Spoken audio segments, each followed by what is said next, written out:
Welcome to Lowcountry View of Hilton Head. My name is Earl Yates. I'm your host. Today, my guest is Lee Edwards. Lee Edwards is a candidate for Town Council, Ward 3. And Lee. Thanks for having me, Earl. Oh, glad to be here. It's good to have you on. We'll get right to it because I'm sure that our viewers have more than enough questions for you, and I'll try to get out as much as I possibly can so they can know exactly who they have in Ward 3. Give me your history on Hilton Head. Well, just real briefly, I grew up on Hilton Head, went to local schools, went away to college, lived out west for a while, came back, got in the family business, the greenery. Then I went up to Charleston, started my own company up there, very successful business. And then I came back here a few years later to basically take over for my father. He wanted to retire. We're now an employee-owned business, so I don't own it, but it is still a locally owned, 100% employee-owned business.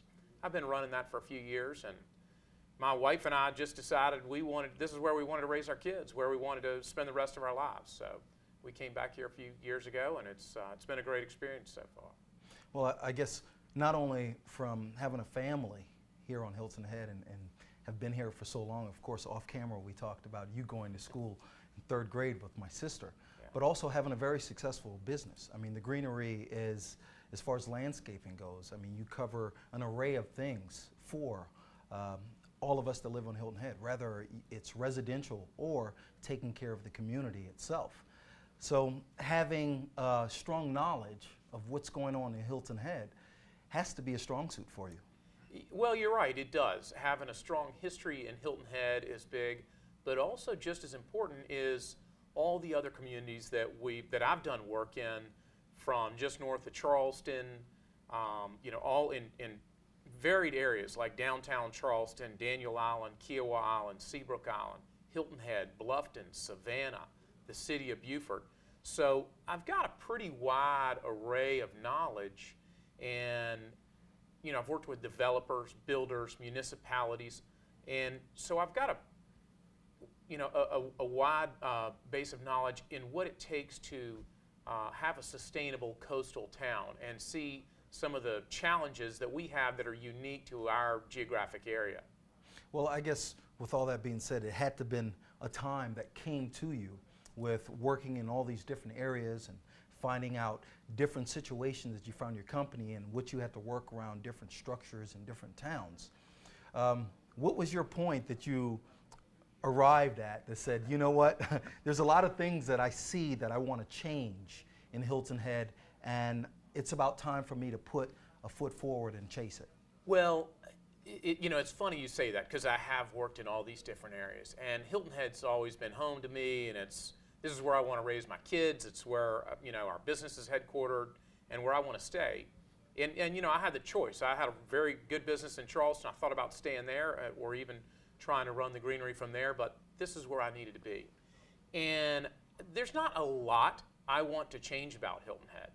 There are a lot of great things about Hilton Head, and those are things that I want to preserve and that we need to keep.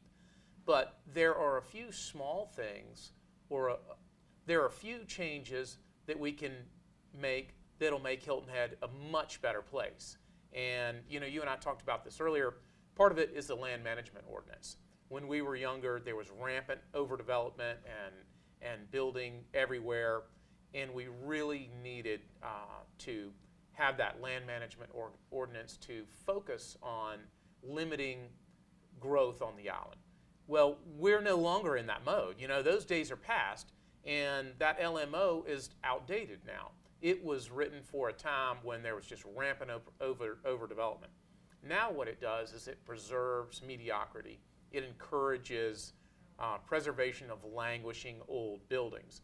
And when I see some of these old buildings and that developers would like to reinvest and they'd like to revitalize some of those properties, but they can't, because it's just not economically feasible with the way we have it. So what we have is a crumbling infrastructure, a crumbling buildings, commercial centers, and it sort of just downgrades the whole community. It makes it not as nice to shop or dine in some of these old places, and it makes it not as nice a place to visit for tourists. and if the tourists don't come, the businesses aren't successful, and so it's a downward spiral. And if we don't have a successful business climate here, families don't want to live here, people don't want to retire here. And we need, that's what our economy is based on, is tourism and retirement. People coming here to live, spend their golden years, and the people that are coming here now, they're not going to keep coming if it's not as nice as it used to be. Hilton Head's a special place, and we need to focus on excellence. And if we're not doing that, if we're not trying to make Hilton Head be on the leading edge of coastal communities, then it's just going to become everyday America. And I don't think that's what we want. It's too special a place to let that happen. Absolutely. Now, your campaign slogan is preservation and innovation. That's preservation, right. I would guess, means you want to preserve what's great. I mean, what brought not only your family, but everyone else that continues to come to the island. You want to preserve that greatness of it. Absolutely. The history of it, whether it be, the beauty of the beach or the Gullah community. We want to preserve those things to really make sure that Hilton Head is seen for what it is. Innovation, of course, you want to make sure that, like you spoke about, developing, developing the island to where it should be. With that being said, what key area in the LMO do you see needs to be addressed the most on the island? Well, when Hilton Head was originally developed, started by Charles Frazier and then several other developers, most communities, they're developed, there's a town center, and it expands from there. Hilton Head was the exact opposite. All of the beaches and the waterfront communities were developed, and so it was developed like a donut, and we're left with the hole in the middle. So we need to preserve a lot of those gated communities and allow them, a lot of those have some phenomenal beaches, and they've got all these great amenities and golf clubs and golf courses. We need to preserve those, leave them how they are, but it's the town center, the hole, if you will, in the donut, is where we need to focus. And I think we need to come up with a comprehensive land plan, and then so we'll have some direction, and we're not just sort of redoing things willy-nilly. And then we also need to have the LMO needs to be written so that it will allow that land plan to be implemented. So, with that land plan, we'll have a direction of where we're going. And there's some obvious areas that need to be redeveloped. Some of them are, not the real obvious ones are the Coligny area, the mall at Shelter Cove, that space there, and the Arrow Road and Dunnigan's Alley area.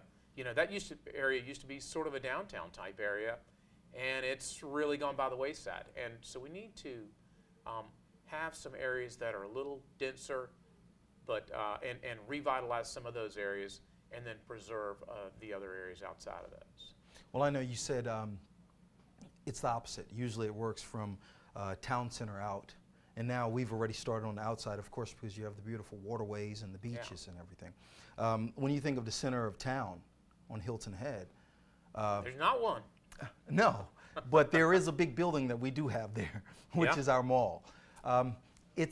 Whether it's conversating with you or family members, friends, we all look and view the mall as being something that was great only for a vision in a very short period of time. Yeah.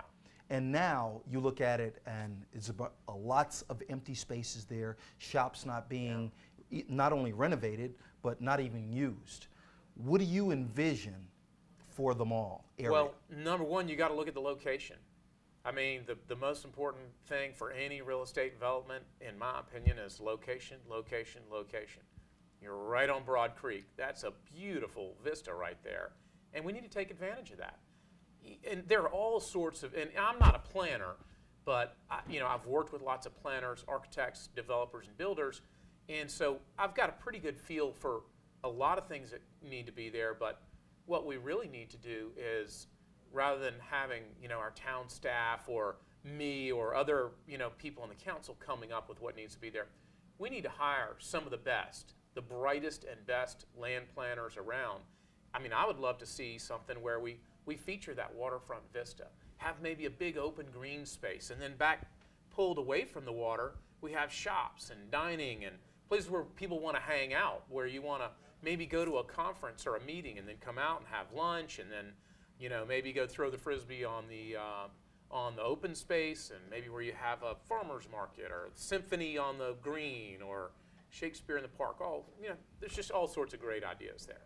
Well, I think with that being said, of course, we could probably have a half hour. I can talk about this all day long. Absolutely, and that's a very good thing. I have to say it's a very big feather in your hat to really say that you would have someone else come and plan it, because of course having the greenery, you have a very, very good insight of how land looks. Of course, it doesn't take a great person when it comes to land preservation or the way land should be laid out to know that Broad Creek is something fantastic. It is special, and we need to preserve it, but we also need to take advantage of it just by looking at it. Absolutely. And that right there is a huge amenity. Well, just like the beaches and Harbor Town, all those other things. Need to take advantage of our assets. well, absolutely. Lee. Thanks for having me, Earl. No, it was a Enjoyed pleasure. You know, I'm sure that I'm learning just as much about this as everyone else that's viewing. Well, this has been Lowcountry View of Hilton Head. My guest, of course, has been Lee Edwards. He's running for town council. He's in Ward 3. We're going to take a short break, come back, and go have a drink or something to eat, and I'll see you in just a bit.